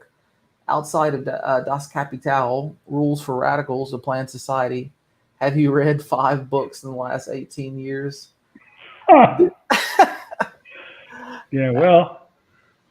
Outside of posting one sentence on Twitter, Facebook, Instagram, we're able to construct 5 sentences that synthesize. Are you okay giving a rousing speech to the proletarian on equity and wealth distribution, then getting in your Maserati to head back to your bourgeois, yes, those French words. Paladil Castle to sip Dom Perignon. Is there a difference between the central banks printing money out of thin air and counterfeiting? Wow. This is why it's so corrupt, because they really believe all of these things. Yeah, I wouldn't have it any other way. That's why I've joined them now. I'm sorry, Yeah. After I wrote the book, uh, after I read the book, remember I had to write it and read it. I had to read it a few times, Yeah. and I've decided, well, I'm at a point in my life. I might as well join them, and I've worked hard. This is my dream all along to to do this, and when you have stuff like this, what do you tell kids? You know, grow up, go to school, get a good job, be honest, don't steal, don't steal chocolate bars, don't do this. No, but daddy, mommy, look at it, look at our government.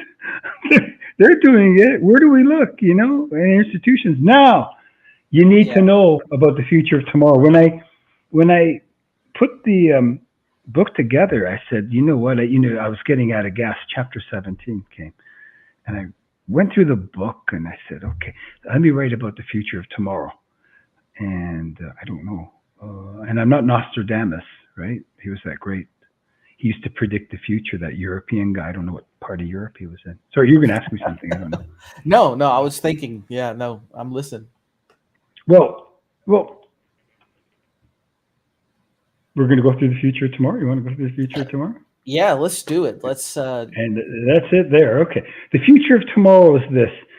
Um, you see, you kind of found the spook agencies, but in the beginning of the Bolshevik Revolution, mm, and um, there's I think an organization called GAKA is what the Soviets called it, but it was not until the Bolshevik Revolution was 1917, and the particular area of there in the Bolshevik Revolution had this, and they didn't have the spy agencies, okay.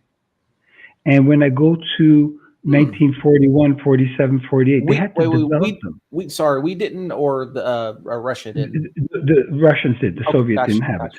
Because Okay. there's the Bolshevik Revolution, there's still a lot of loyalists to the Tsar. And in the Chinese Revolution, there's still a lot of loyalists to Chiang Kai shek, who went to Formosa, which you know is Taiwan today, right? And but eventually, what happened is the Chinese came up with the Ministry of State Security, but that took Mm, years to develop. Prior to that, they had the SAD, the Social Affairs Department, so on and so forth. So there's a fair bit here. They had to develop their own spook agencies. The mm, Soviets did not have Hollywood.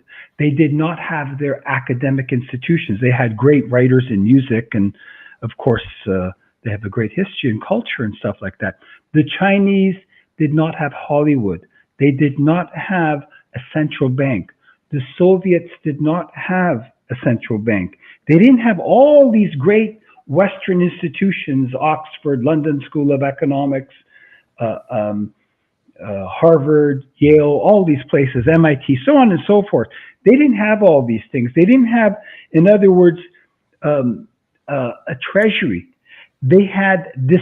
Still, they had to pretty well kill a lot of the disloyal soldiers that were not into the Bolshevik Revolution. And yeah. we're these people that you're seeing that are um, very influenced by this. They're cultural Bolsheviks. So in the future of tomorrow, what I'm going to do is this, and I'm thinking of like the Wizard of Oz here, okay? And I'm going to turn around the future of tomorrow, and I'm going to offer you the digital currency, okay? And what I'm going to do in the future of tomorrow is I've learned from early 1948 China, right through Mao's Cultural Mm, Revolution, and I learned from the Bolshevik Revolution, don't kill the golden goose that lays the egg. In other yeah. words, I'm going to leave capitalism alone. You can thrive if you're large. I've inflated away the middle class, which we spoke about an hour ago. I'm going to leave capitalism alone, and this government will join at the hip with corporations. I will get rid of most small businesses. Hasta la vista. Their happy hour is over for anyone unless I deem accordingly. And I get rid of the small businesses. Once I get rid of your middle class because I inflated them away, remember, I didn't tell them that. I was telling them I was helping them by printing more money. Right. And once you don't have a middle class, you've lost the moral structural fiber of a society, right? I'm middle class. I've got a nice little bungalow. I'm okay. My kid's going to be a plumber. The other girl, she's going to go be a psychologist. I'm not going to throw Molotov cocktails. I'm happy. I'm Yeah. doing okay. I'm in the States, Canada, Europe. I don't want none of this stuff here. And, my kids are fine. They've got a nice career going. One might even open up a business. I don't want to get into this. But once I get rid of the middle class, this happened in Germany before Adolf Hitler took power. And this happens in a lot of societies, right? It's much like when I was in Africa. It happens in a lot of countries there. The middle class gives you stability. So what happens is we pretty well, the Kabbalistocracy said, look, God worked really hard, but he can take a break. We're in charge now, okay? And he needs a break. Man. Yeah, that's it. Yeah, exactly. And so the middle class is gone. You've got now this governmental body joined at the hip. You're seeing them join with corporations. It was beautiful, like the White House, Silicon Valley. Can you tell the difference? It's like that laundry detergent, brand A, brand B. They both got my clothes, the color is good. My clothes, the whites, and so on and so forth. So they will allow them to survive. And what they'll do is they'll introduce the central digital bank currency, and they're going to go, you're still going to get your democracy, right? But I'm going to give you UBI for $2,000 a month. Okay. So I get you hooked. If anybody like David or Joe comes up and said, you're being enslaved to the central bank, I'll give them $2,300 a month, another injection they'll get in the arm, right? Every time they come up for air, they want to get out of the Stockholm syndrome. And then when David goes up to them and says, you're being enslaved by the central bank digital currency. Oh, no, I'm not. They're giving me money and I get the right to vote. Well, yeah, because I'm giving you money, you're going to vote for me, right? So I can continue this. Yeah. So you're going to have communism 2.0 or socialism 3.0. It's not enough that the communism itself was responsible for over 120 million tombstones in the last century. We don't want to talk about that. No need for the professors to talk about that. Remember, in academia, and I've taught for a while, is they're never responsible for their failures, which is like mountains of failures, one after another. So you've got the central bank digital currency, and then I put my social, what the Chinese do in China. And so I put my social credit system in score. Yeah. I give you your 15-minute cities, right? Because, I want to help the environment. Yeah, of course we want to help the environment. What decent person doesn't want to? And we have these 15-minute cities where you walk wherever you can within 15 minutes and see, and I'm not giving away carbon. Meanwhile, the bourgeois or the very high elite, they get off in their jets, they blow off carbon, so on and so forth, and they go, yes, but I buy carbon credits. But the plebeians do not have a right to leave those cities. You're going to blow more carbon. And then if you don't go across with the script, I'll tell you what, David, I heard you bought a book by Joe, the Practical MBA on economics, and he's a little bit of a cavalier, bonk and buck there. And I'm going to have to maybe freeze your account for a week and you can't get food. Now, I unfroze your account. No, yeah. Or how about Yeah. And how about I do this? You need some medicine. You got blood pressure. I hope I didn't give you blood pressure. But if you're too young for it. Anyways, if you don't agree with that, I'll cut you off your meds. How about that, right? Yeah. You don't have no money. I need my blood pressure. I need my heart pills. I need whatever. And you get social credit scores because I subscribe to Woke magazine, And but again, if I subscribe to a business journal like Trends Journal, that's bad. I heard you bought that Alex Jones book. Boom. I'll cut your bank account. I know where you went, what you did. You will comply, or we will ruin your life. Yeah, that's And the middle class need not apply.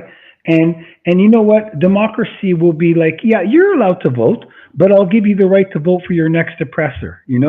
Yeah. David or Joe, but Wow. yeah, and and every time you tell them we believe in democracy and freedom, we're fighting the environment, we're fighting this, and how you really hook them is you come up and go, we got to get a cashless society, and most young people like you, and especially younger than you in their 20s, Yeah.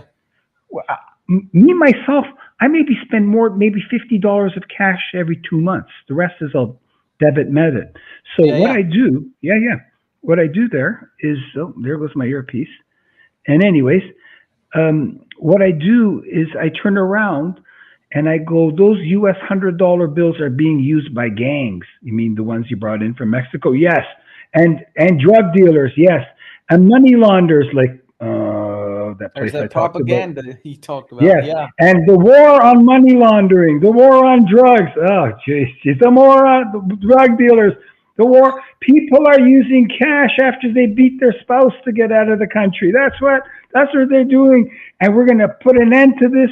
And you're a good citizen, and if And you they'll don't go fall along for with it. it, it's seditious. Yeah, I'm all for it, and away you go, and people will buy into it, and I'm getting UBI, I'm staying home, and it's like the renaissance of when they got the COVID money, right?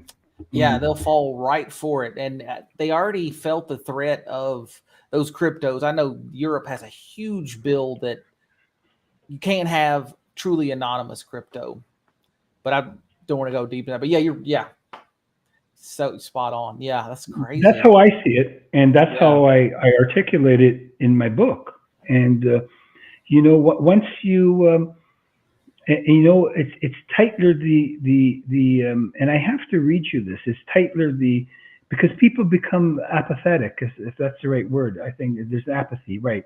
And Tightler was the Scottish philosopher, and we start in bondage, we go to faith and courage, we move to liberty, like we saw in the West and America, and and the West here. You get abundance, you get eventually selfishness, like it's all mine, Mm, complacency, mm, apathy comes, mm. dependence, which we talked about, and back into bondage. And we're at apathy.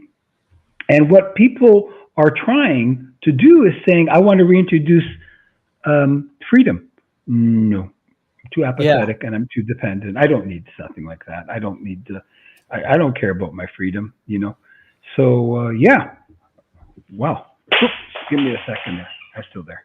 Yeah, that is where we're at. That's similar to that cycle of hard times, good times, except on a more macro level Yeah. of just where humanity is heading. And I wonder though, once they've achieved their communist utopia and they've oppressed the entire globe, who will manufacture, produce enough capital? I wonder if everybody stop having confidence in that system they create, or maybe they just get rid of the people in them, the people that don't have confidence. I don't know how that would work, but it just, how could they not see it's not a good idea for the general world, even them? Because if there's more people working, there's more people to give money to the cabal, but maybe Yeah, they don't but care.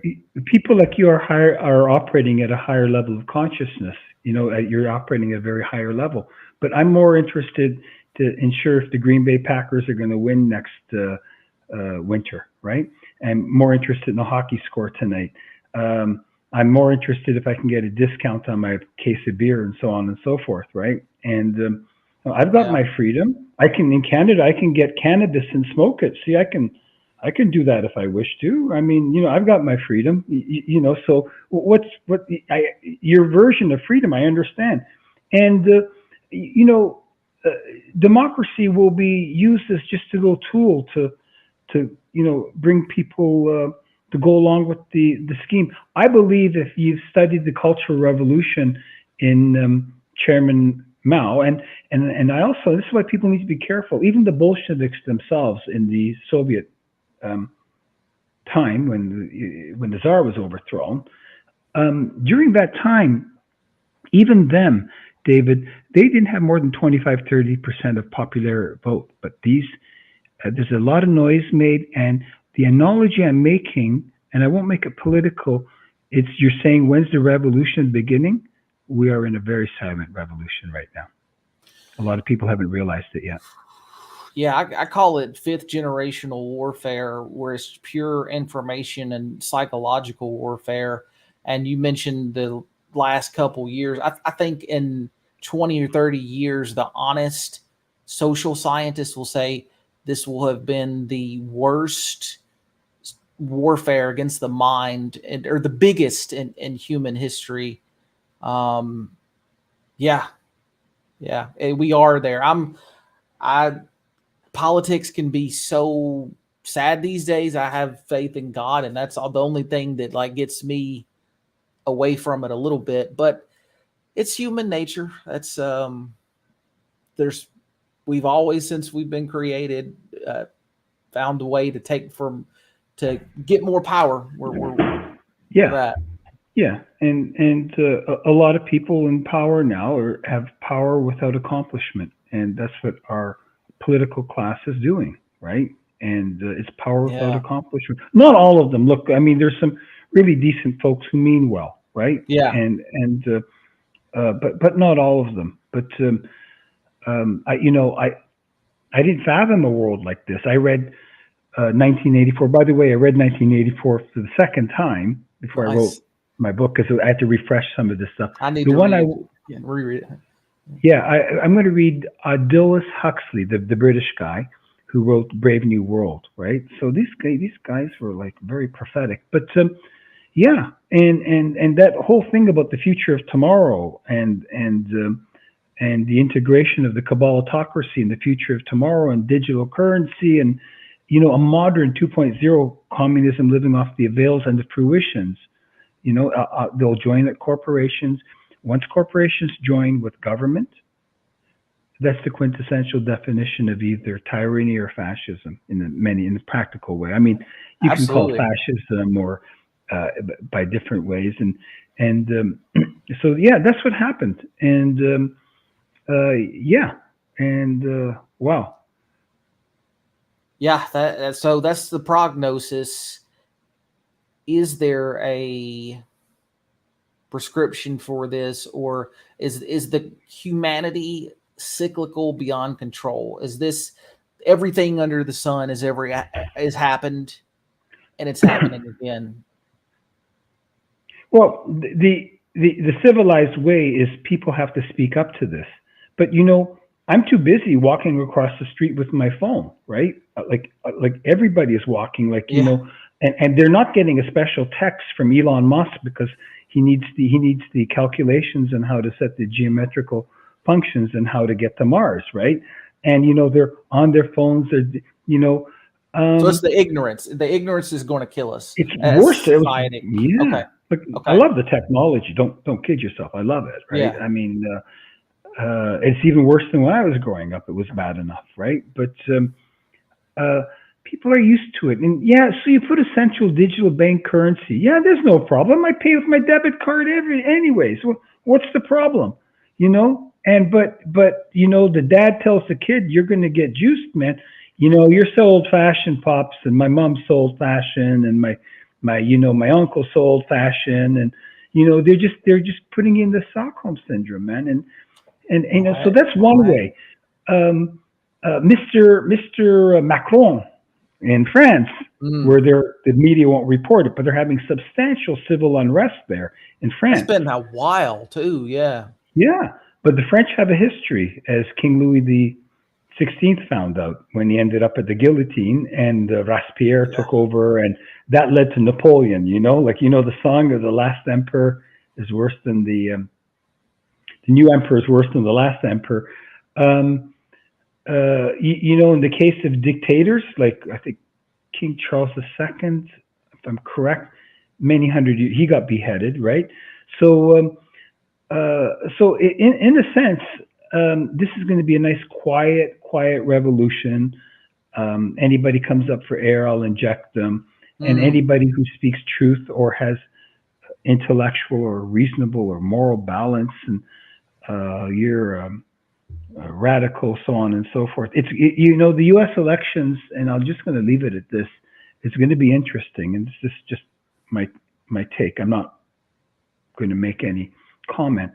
I think what the cabal autocracy fears most, like, I'm older than you, so I saw Andre the Giant fight Hulk Hogan for the world That was a championship. good decade for wrestling. That was good. Yeah, it was a great decade. The 90s were good too, but the 80s were. They're good, yeah. Yeah. And anyways, we won't talk about it, but I used to watch it. Anyways, I think the two Bronco bucks, if they go at, this is the worst nightmare. They can, if Robert Kennedy and Trump face off for the showdown, the Thriller in Manila, it'll be as great as the Ali Frazier fight. And what they really fear is you got two Bronco bucks. You might not agree with one or the other, but what's the bad populist? Yeah. Yeah, they're not political party loyalists. You understand? Right. Yeah. You could argue, is Trump a different type of Republican? I don't mean it in a disrespectful way. Is RFK a different type of Democrat or whatever? Yeah. But if this is, so that's why their history. I read Robert Kennedy's book, by the way, about Mr. Fauci, and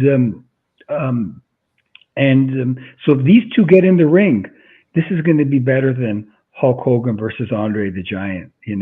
I would love that, but I feel like the cabal will do anything to protect Joe Biden, because he's basically just, he does what they want. But I'm not saying that some Republican presidents haven't either, to keep it, just to say it's a problem that's beyond politics. But Kennedy is actually the highest favored in the polls Democrat amongst Republicans. Interestingly, Trump supporters, their number 2 person in some polls has been Kennedy.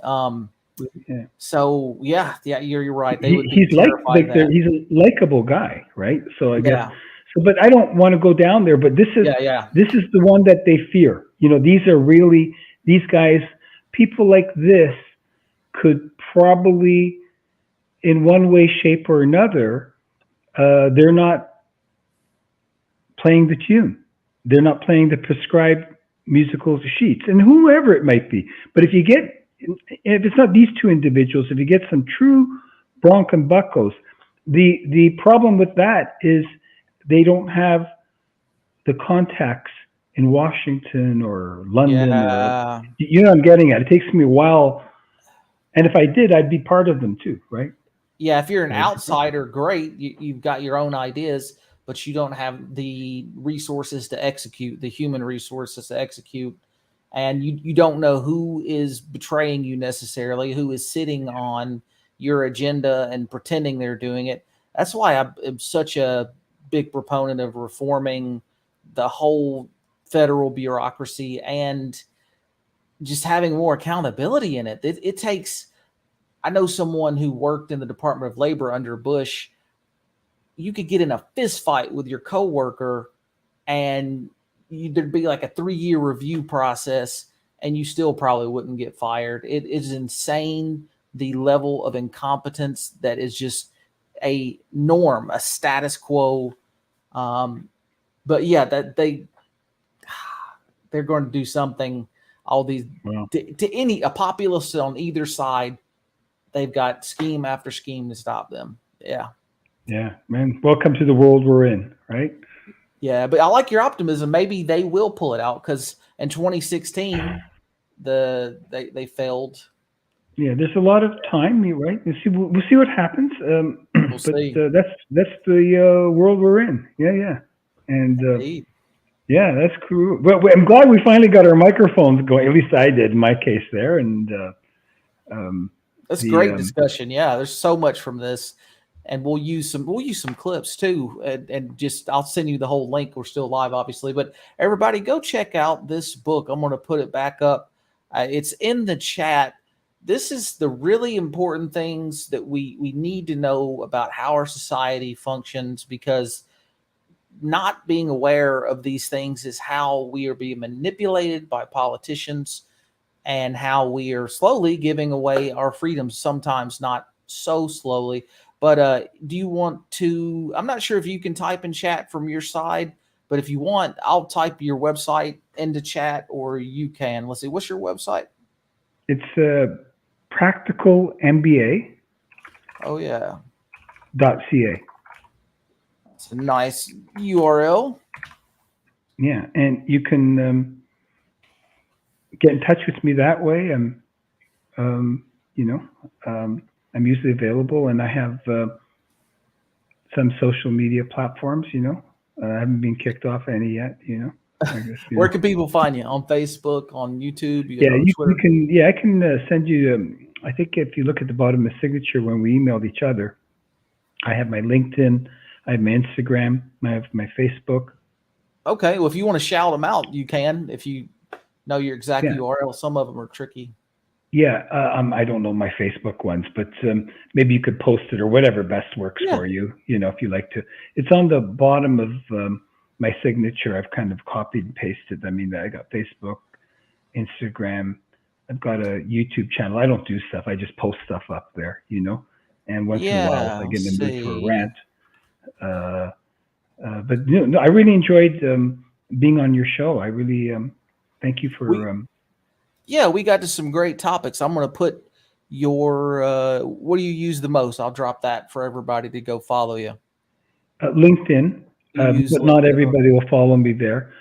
And I use LinkedIn a fair bit, and I guess my number two. I'm not on Facebook much. I like a little bit. I think you mentioned it to me. You can follow me on LinkedIn or Instagram. Also, I'm on YouTube as well, right? But I don't, I don't. Okay, I'll leave your Instagram and then your LinkedIn. I'll put those in the chat.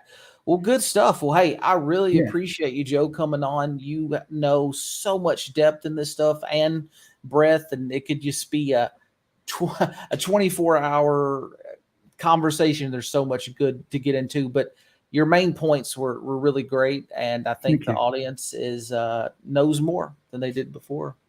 Well, I think I know a bit more too. But I really thank you, and I wish you all the best. And thank you for having me on your Red Pill News. And I think I got Red Pill too. Yeah. Hey, everybody's taking more each day. I'll go hop into single mode, but I'll talk to you soon. Take care. All the best to you. Bye for now. Hey, everybody. Thanks for watching that. I hope you got some helpful info about how the people in charge of this world, what they're doing, this really tyranny and bringing us in a state where there's less freedoms every day, slowly less freedoms every day. But education is power. And I do think if we can educate people on civics, we can reverse a lot of this stuff that is taking place. And you were seeing it happen, honestly. We're seeing people finally get back involved in government after they realize, oh no, the government's going to seize my farm in the Netherlands, or my kid is required to do this, or they can't get an education. So as much as it can be sad, I do think there is a white pill of getting people involved in civics. So have a great weekend, and I'll be back with some more videos soon. God bless.